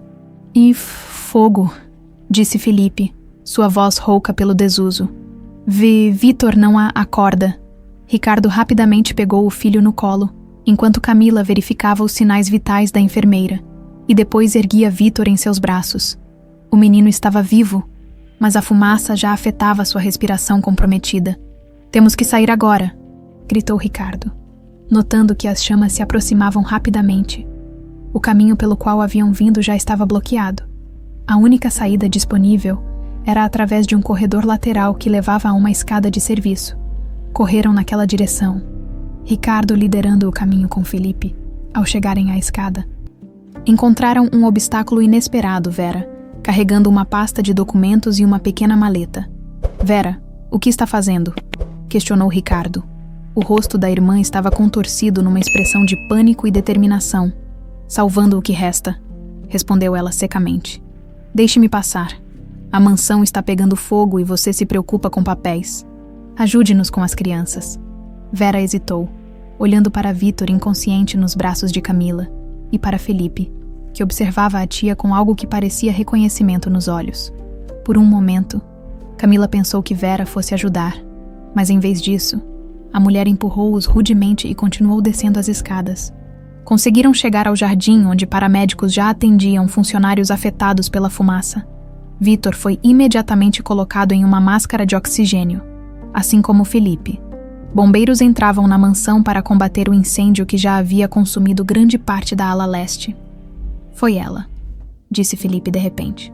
Sua voz ainda rouca, mas firme o suficiente para que todos ao redor ouvissem. Tia Vera colocou fogo nos livros. "Eu vi." O silêncio que seguiu foi quebrado apenas pelo som das sirenes dos bombeiros. Ricardo olhou para o filho com uma mistura de assombro pela revelação e emoção por ouvir sua voz novamente. "Tem certeza, Felipe?" perguntou ele suavemente. O menino assentiu, e ela pegou o livro da mamãe, diário, ficou bibrava quando não achou. Depois voltou com fogo. Ricardo trocou um olhar significativo com Camila, que empalideceu, o diário que havia roubado. "Onde está Vera agora?" perguntou ela. Olhando em volta, como respondendo à sua pergunta, ouviram o som de um motor acelerando. Na entrada da propriedade, O carro de Vera arrancava em alta velocidade. Ignorando os veículos de emergência, Ricardo imediatamente se dirigiu a um dos seguranças. Ligue para a polícia. Minha irmã é responsável pelo incêndio e está fugindo. Enquanto os paramédicos cuidavam das crianças, Ricardo puxou Camila para um lado. Felipe falou sobre um diário. O diário de Isadora. Você sabe algo sobre isso? Camila hesitou apenas por um segundo antes de decidir que era a hora da verdade. Eu o encontrei na noite da tempestade na biblioteca. Está escondido no meu quarto. Ela respirou fundo. Ricardo, Isadora descobriu que Vera estava desviando dinheiro da empresa e falsificou o testamento do pai de vocês para prejudicar Paulo. Ela ia confrontar vocês dois no dia seguinte ao acidente. O rosto de Ricardo empalideceu. Peças do quebra-cabeça finalmente se encaixando. Ela sabia e morreu por isso, murmurou ele, o olhar perdido nas chamas que ainda consumiam parte de sua casa. Vera não só roubou a empresa, como também... Ele não terminou a frase, mas não precisava. A verdade estava clara agora. A morte de Isadora não havia sido um acidente. E o silêncio de Felipe não era apenas trauma pela perda da mãe, mas pelo horror de algo que talvez tivesse testemunhado. No céu, nuvens escuras começavam a se formar novamente, como se a natureza refletisse a tempestade emocional que se abatia sobre a família Moreira. A fumaça persistiu por dias, não apenas da mansão parcialmente destruída, mas da vida que a família Moreira havia conhecido até então. O fogo consumira completamente a ala da biblioteca e danificara significativamente os quartos adjacentes, obrigando todos a se mudarem temporariamente para o anexo onde Camila e Vítor moravam. Este arranjo improvisado criou uma intimidade forçada que, surpreendentemente, acelerou a formação dos laços familiares. Felipe, depois de quebrar seu silêncio de 5 anos, começava a se comunicar com frases curtas e hesitantes, principalmente com Vítor, que o encorajava constantemente. Você tem uma voz legal, dizia Vítor, enquanto compartilhavam o sofá-cama da pequena sala do anexo, assistindo a um documentário sobre animais marinhos. Só precisa exercitar. Tipo quando eu faço fisioterapia. Felipe olhou para o primo recém-descoberto com um sorriso tímido. Vou tentar, respondeu. A voz ainda áspera pelo desuso, da cozinha improvisada. Camila observava a interação com o coração cheio. 2 crianças marcadas por traumas diferentes encontrando conforto uma na outra. Ricardo aproximou-se silenciosamente, oferecendo uma xícara de café. A fonoaudióloga ligou, informou ele. Pode começar amanhã mesmo com Felipe. Que boa notícia. Sorriu Camila. Quem você conseguiu? Luciana Prado. Eduardo a recomendou. Camila ergueu as sobrancelhas, surpresa. Eduardo? Ricardo assentiu, um leve desconforto em sua expressão. Apesar de nossa situação complicada, ele tem sido profissional. Está genuinamente interessado no bem-estar de Vítor e agora de Felipe também. 3 dias após o incêndio, Vera foi localizada tentando embarcar para Portugal. A polícia a deteve no aeroporto, portando documentos falsificados e uma quantidade substancial de dinheiro, com as evidências do diário de Isadora, os registros financeiros resgatados dos arquivos digitais da empresa e o testemunho de Felipe. O caso contra ela era sólido. Ricardo foi chamado para reconhecê-la na delegacia, um encontro que Camila só conheceu através de seu breve relato. Ela confessou tudo, disse ele ao retornar, o rosto marcado pelo cansaço emocional. Não apenas o desvio de dinheiro e a falsificação do testamento, mas também, ele olhou para ter certeza que as crianças não estavam por perto, o envolvimento na morte de Isadora. Meu Deus, sussurrou Camila. Como? Vera sabotou os freios do carro. Sabia que pegaríamos a estrada da serra naquela noite. Planejou tudo, mas não contava que Felipe sobreviveria. Ricardo passou a mão pelos cabelos. Um gesto que Camila agora reconhecia como típico de seus momentos mais vulneráveis. Ele viu Camila. Viu a tia mexendo no carro antes da viagem. Depois do acidente, quando acordou no hospital e Vera estava lá, ele escolheu o silêncio. A revelação explicava tantas coisas.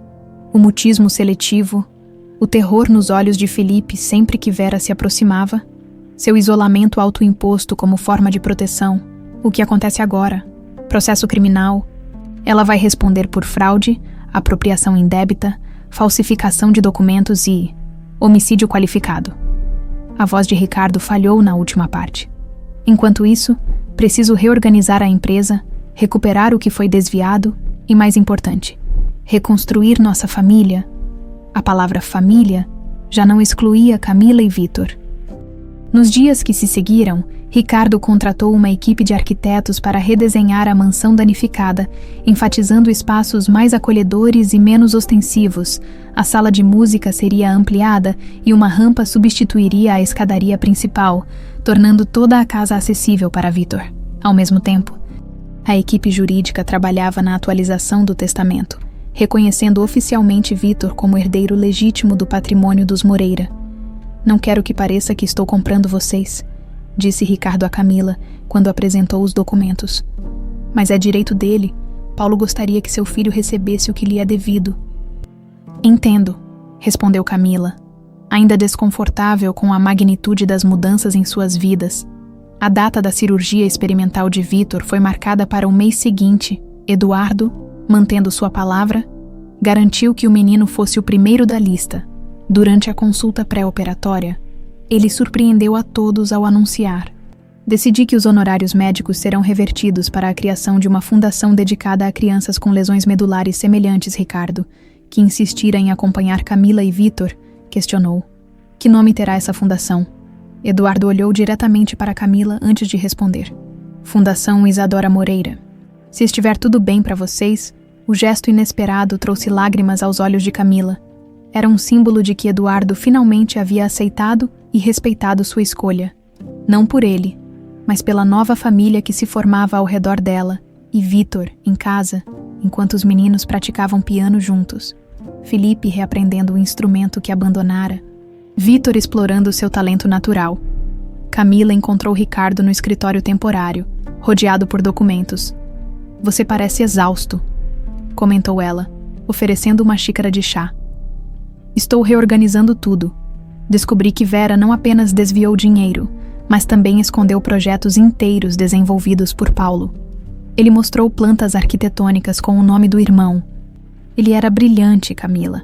Projetou comunidades sustentáveis, habitações populares com tecnologia de ponta, tudo engavetado por Vera porque não dava o lucro imediato que ela queria. Camila examinou os projetos, reconhecendo traços da sensibilidade e idealismo que havia conhecido brevemente em Paulo. Uai, Vítor tem essa mesma visão, sempre falando em construir casas para todas as crianças do hospital, sorriu ela. Acho que herdou mais do que apenas os genes. Quero implementar esses projetos, declarou Ricardo. Usar parte do dinheiro recuperado para finalmente realizar a visão que Paulo tinha para a empresa. Menos empreendimentos de luxo, mais projetos de impacto social. Ele ficaria orgulhoso, disse Camila suavemente. Um grito de alegria vindo da sala interrompeu a conversa. Correram para encontrar Felipe rindo abertamente. Um som que Ricardo não ouvia há 5 anos, enquanto Vítor aplaudia entusiasticamente. Ele tocou, exclamou Vítor. Tocou a música inteira sem errar nenhuma nota. O rosto de Felipe estava radiante, a tensão crônica finalmente ausente de suas feições. Ao ver o pai, correu até ele e, para espanto de todos, abraçou-o fortemente. Pai, eu consegui, disse, a voz mais firme que nunca. Toquei a música da mamãe. Ricardo abraçou o filho com força, incapaz de conter as lágrimas. Aquele momento simbolizava tudo o que parecia impossível, apenas alguns meses atrás. À noite, após as crianças adormecerem, Ricardo e Camila sentaram-se na pequena varanda do anexo, observando as estrelas e o contorno da mansão parcialmente reconstruída. Adrá, Luciana disse que Felipe está progredindo rapidamente, comentou Camila. Ela acha que o silêncio era uma escolha, não uma incapacidade, agora que se sente seguro. Graças a você, completou Ricardo, tomando gentilmente sua mão. Você nos trouxe de volta à vida, Camila. Todos nós. O toque era simples, mas carregado de significado. Nos últimos dias, a linha entre empregada e empregador, entre arrangement profissional e laços familiares, havia se borrado completamente. Ricardo, eu... Camila hesitou, consciente do terreno delicado que pisavam. Não precisamos definir isso agora, respondeu ele, entendendo sua hesitação. Temos tempo pela primeira vez em anos. Sinto que realmente temos um futuro pela frente. 1 mês depois, o dia da cirurgia de Vítor chegou. A operação durou 7 horas, com Eduardo liderando a equipe médica que implantou eletrodos específicos na medula lesionada e um novo tipo de células-tronco especialmente desenvolvidas para regeneração neural. Na sala de espera, Felipe segurava firmemente a mão do pai, recitando baixinho as orações que Camila lhe ensinara. Sua fala, embora ainda hesitante em alguns momentos, fluía cada vez melhor com a terapia intensiva. Quando Eduardo finalmente apareceu no corredor, seu sorriso dizia tudo antes mesmo das palavras. A cirurgia foi um sucesso. Agora começa o verdadeiro trabalho, explicou ele. Meses de fisioterapia intensiva, estimulação elétrica, terapia ocupacional, mas os primeiros sinais são extremamente promissores. O que isso significa exatamente? Perguntou Camila, tentando conter a esperança em sua voz. Eduardo sorriu, permitindo-se um momento de orgulho profissional. Significa que há uma chance real de Vítor voltar a andar, Camila. Não posso prometer uma recuperação completa, mas há esperança, muita esperança, ao olhar para Felipe, que sorria radiante com a notícia, e para Ricardo, cujos olhos refletiam uma mistura de gratidão e amor. Camila percebeu que, independentemente do resultado da cirurgia, eles já haviam conquistado o mais importante, a reconstrução não apenas de uma casa, mas de uma família que, como as paredes da mansão após o incêndio, emergia das cinzas mais forte e mais autêntica do que nunca. 8 meses se passaram desde a cirurgia. A mansão Moreira, totalmente reconstruída, não era mais a fortaleza fria e imponente de antes. Os novos espaços eram abertos, acolhedores, com amplas janelas que permitiam a entrada generosa da luz natural.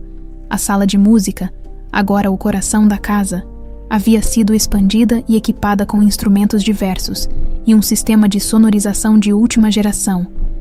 No jardim, operários finalizavam a decoração para a cerimônia que aconteceria ao entardecer. Arcos de flores brancas e azuis formavam um caminho até uma pequena plataforma sob a sombra de uma jabuticabeira centenária. A única estrutura que sobrevivera tanto ao tempo quanto ao incêndio. Camila observava os preparativos da janela do quarto. Nervosa como jamais estivera, o vestido branco simples, porém elegante, repousava sobre a cama, aguardando o momento certo. Uma batida suave na porta interrompeu seus pensamentos. "Posso entrar?" Era Felipe, segurando um pequeno embrulho. Seu rosto de quase 14 anos já mostrava os primeiros sinais da adolescência. Mas seus olhos haviam perdido aquela sombra constante de medo. Falava agora com apenas uma leve hesitação ocasional, especialmente quando empolgado. "Claro, querido", sorriu Camila. "Trouxe um presente de mim e do Vítor." Ele estendeu o pacote parecendo nervoso. "É para você usar hoje." Camila abriu cuidadosamente o embrulho, encontrando uma delicada pulseira de prata com pequenos pingentes em forma de notas musicais. "Era da minha mãe", explicou Felipe, a voz suave. "Encontrei no cofre que papai abriu o mês passado. Achei que ela ia gostar que você usasse." Lágrimas embaçaram a visão de Camila. Nos últimos meses, Felipe havia se aproximado dela de uma forma que nunca imaginou ser possível. Não como substituta de Isadora, esse lugar permanecia sagrado na memória do menino, mas como uma nova figura materna que trazia seu próprio tipo de amor para preencher os espaços vazios. "Tem certeza?" perguntou ela, emocionada. Felipe assentiu. "Absoluta. Você trouxe a música de volta para esta casa." Camila abraçou-o com força, sentindo o quanto ele havia crescido, não apenas em estatura, mas em maturidade emocional. "Onde está Vítor?" perguntou, enxugando discretamente as lágrimas. Um sorriso misterioso surgiu no rosto de Felipe. "Ele está praticando", para a surpresa, antes que pudesse questionar mais. Outra batida na porta anunciou a chegada de Dona Celeste, acompanhada pela maquiadora e cabeleireira. "Hora de se arrumar, querida. Os convidados começam a chegar em 2 horas." Enquanto se preparava, Camila refletia sobre a jornada extraordinária dos últimos meses. Após a cirurgia pioneira, Vítor havia enfrentado um programa intensivo de reabilitação. Os primeiros movimentos, apenas um leve tremor nos dedos dos pés, foram celebrados com lágrimas de alegria. Cada pequena conquista depois disso foi recebida com a mesma intensidade. O primeiro movimento consciente do tornozelo, a primeira vez que conseguiu ficar em pé apoiado nas barras paralelas, os primeiros passos hesitantes com o andador. Eduardo mantivera sua palavra, dedicando-se pessoalmente ao caso de Vítor e transformando-o no paciente modelo para a Fundação Isadora Moreira, que já atendia outras 15 crianças com lesões semelhantes. Sua postura havia mudado completamente. O interesse romântico por Camila dera lugar a um respeito profissional e uma amizade genuína, que incluía toda a família Moreira.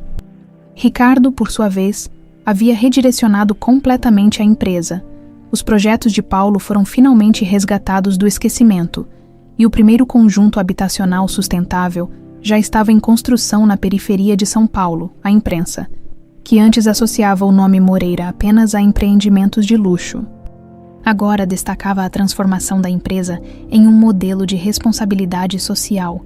Quanto a Vera, sua confissão completa resultara em uma sentença de 25 anos por homicídio qualificado. Além das penas por crimes financeiros, Ricardo a visitara apenas uma vez na prisão, não para confrontação ou perdão, mas para encerramento. Ela não é mais parte de nossas vidas, disse ele a Camila depois, mas será sempre parte de nossa história. O som de músicos afinando instrumentos no jardim trouxe Camila de volta ao presente. A maquiadora dava os toques finais em seu rosto, enquanto a cabeleireira prendia delicadas flores brancas em seu cabelo solto.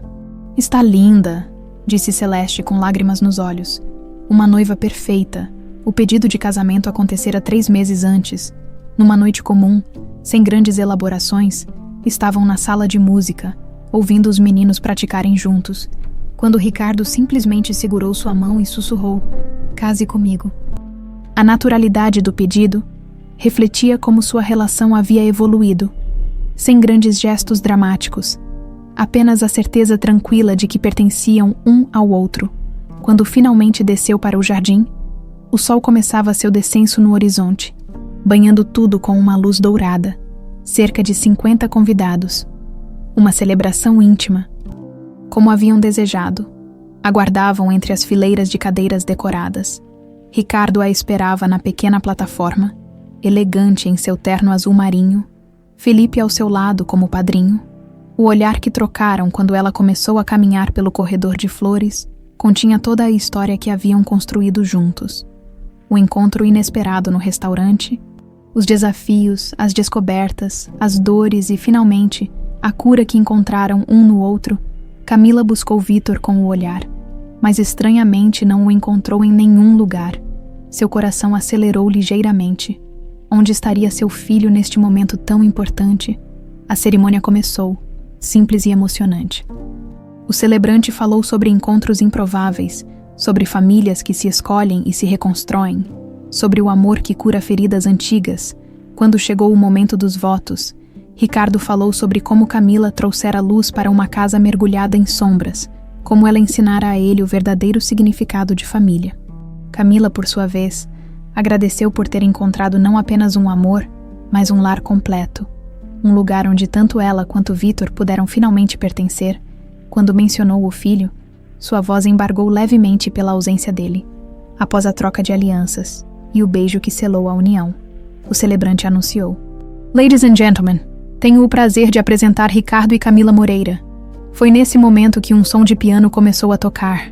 Suave e cristalino, os convidados viraram-se para descobrir a fonte, e lágrimas imediatas surgiram nos olhos de Camila. No pequeno palco montado ao lado da área da cerimônia, Felipe estava sentado ao piano, dedilhando uma melodia que Camila reconheceu imediatamente.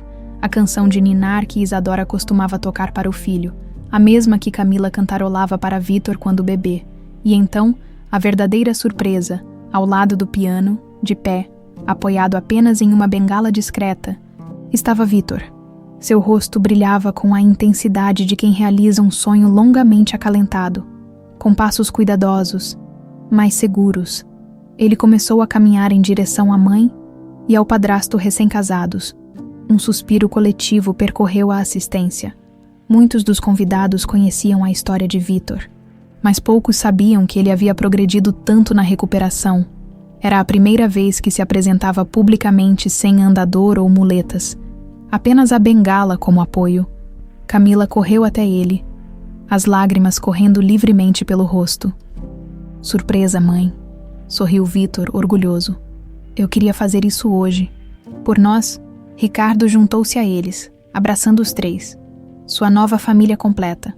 Felipe continuava tocando, a melodia embalando o momento perfeito, enquanto o sol se punha no horizonte de São Paulo. Mais tarde, durante a recepção, quando os convidados dançavam e celebravam, Ricardo encontrou um momento para ficar a sós com Camila. Feliz? Perguntou ele, segurando suas mãos. Mais do que imaginei ser possível, respondeu ela, olhando para onde Vítor e Felipe conversavam animadamente com Eduardo, que havia se tornado um amigo próximo da família.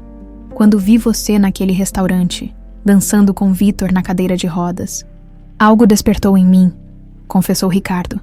Algo que pensei estar morto para sempre, e eu nunca imaginei que um simples emprego mudaria nossas vidas tão completamente. Sorriu Camila, que encontraríamos não apenas respostas sobre o passado, mas um futuro inteiro pela frente no piano, agora tocado por um músico contratado. A mesma melodia continuava, como um fio invisível que havia conectado suas vidas muito antes de se conhecerem. A mesma canção que Isadora tocava para Felipe, que Camila cantarolava para Vítor, que Paulo provavelmente havia ouvido em algum momento de sua vida errante, enquanto observavam os dois meninos, primos por sangue, irmãos por escolha, conversando animadamente. Camila e Ricardo compartilharam a mesma certeza silenciosa. A verdadeira riqueza nunca esteve nos empreendimentos imobiliários ou nas contas bancárias. Estava ali, na capacidade do amor para reconstruir vidas despedaçadas pela tragédia. Uma lição que começou no momento em que Ricardo viu uma simples garçonete dançando com seu filho em uma cadeira de rodas. A melodia finalmente estava completa.